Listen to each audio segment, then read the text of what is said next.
Hey, what's going on, everyone? Welcome back to the Zero Excuses podcast and our Deacons of Discipline series.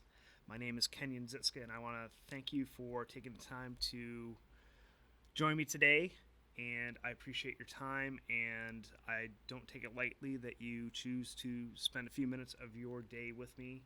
And today, I have a excerpt from one of my favorite books that I want to break down for you, and it's from the book Essentialism by Greg McKoewn. And this book has had a profound impact on my life. And just share a quick story here. It's really, this book has been the catalyst to make some major changes in my life. It's really help me focus in on what I want in my life and what I choose to have and bring into my life. I've been able to, and actually, I should say we, because my wife and my daughter were heavily involved in this process too, but we've gotten rid of, I'd say, close to 80% of our belongings over the past year or so, and we've moved from a large 4-bed 2-bath, over 2,000 square foot house on over an acre of land to a 1,200 square foot 2-bed 2-bath apartment, and it's really led to an increased amount of happiness, and we've been able to experience a lot more. We've been whereas before we were bogged down by all the crap that we had to sort, maintain, lawns to mow, gardens to weed, chicken coops to clean out, what have you. I mean, it was all like, individually it was all great stuff. Really enjoyed having chickens, really enjoyed having a large yard, really enjoyed having that stuff. But at the end of the day, when you put it all together, it was just a big load of crap that we had to deal with, quite frankly. But anyways, let's get into this passage that I want to read you guys, because this is the one area in this book that it really hit home with me, because I think a lot of people get stuck and we don't realize what options we really have to move ourselves forward in our lives. So here it is. Have you ever felt stuck because you believed you did not really have a choice? Have you ever felt the stress that comes from simultaneously holding to two contradictory beliefs? I can't do this, and I have to do this? Have you ever given up your power to choose bit by bit until you allowed yourself to blindly follow a path prescribed by another person? If so, you're not alone. Man, that one hit home. And then he goes on to say, the invisible power of choosing to choose. For too long, we have overemphasized the external aspect of choices, our options, and underemphasized our internal ability to choose, our actions. This is more than semantics. Think about it this way. Options, things, can be taken away, while our core ability to choose, free will, cannot be.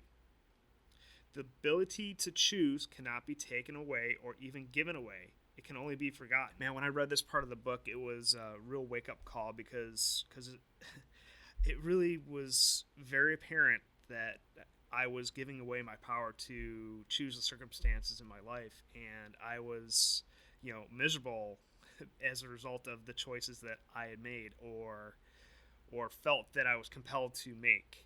So I want to go through a couple real practical strategies that I've used to regain control over the choices that I make in my life, and hopefully that will inspire you to start doing the same things, because this was a very powerful moment and very impactful, and it was a catalyst to finding new happiness in my life and with my wife and daughter, etc.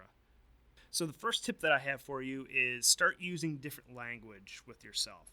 Most of the time, we feel that we have to do certain things, and everything that we do is a choice. And when we stop thinking about what we have to do and look at things as just simple choices that we make on a daily basis, we choose to put clothes on, we choose to get out of bed, we choose to go to work, we choose to get in our car, we choose to eat the foods that we eat. It just gives you a greater amount of control, and it just shifts your perspective on things, because it just really wakes you up to, like, oh man, I have way more control than I was giving myself credit for. And so the other realization that I came to from reading this part of the book was the fact that I was putting a tremendous amount of effort into inconsequential and meaningless, relatively meaningless choices in my life. So one thing that I would suggest that you do is really take a step back and say, okay, am I agonizing over basically bullshit choices that I'm making, or am I spending effort in the right areas of my life and making the right choices? And am I eating the right foods? Am I getting to the gym often enough? Am I choosing to invest my money versus going through the drive-through, or investing in myself, reading books, educating myself, and stop living? It really helped me stop living by default. Is really the crux of or the point that I want to make. So that's what I have for you guys today. Hope this has been an impactful episode, and I will drop the link to this book, Essentialism by Greg McKoewn. And also, before I sign off for the day, just want to remind you guys real quick to join our closed Facebook group over at facebook.com/groups/0excuses. I'll also drop that in the link to the show notes here. And also, if you are interested in taking this to the next level and want to really work on the habits and the systems that you need to have supreme amounts of discipline in your life, just want to remind you of a couple resources that I have for you. First is our exclusive mastermind group, the Infinite Results Mastermind Group. Recently just launched that. You can check that out at kenyanzitska.com/results. And if you are really serious about taking this stuff to the next level and want to work with me very closely one-on-one, I also offer a one-on-one discipline coaching program. You can sign up for that, and I'll offer you a free 1-hour time slot with me to go over some dynamic strategies that I've used to build discipline and blow the top off the results in my life. You can check that out at kenyanzitska.com/discipline, and look forward to hearing from you guys. If this has been helpful, please share this. Don't forget to subscribe and leave us a rating on iTunes or wherever you listen to podcasts at. All right, guys, have a kick-ass weekend, and I will talk at you again on Monday.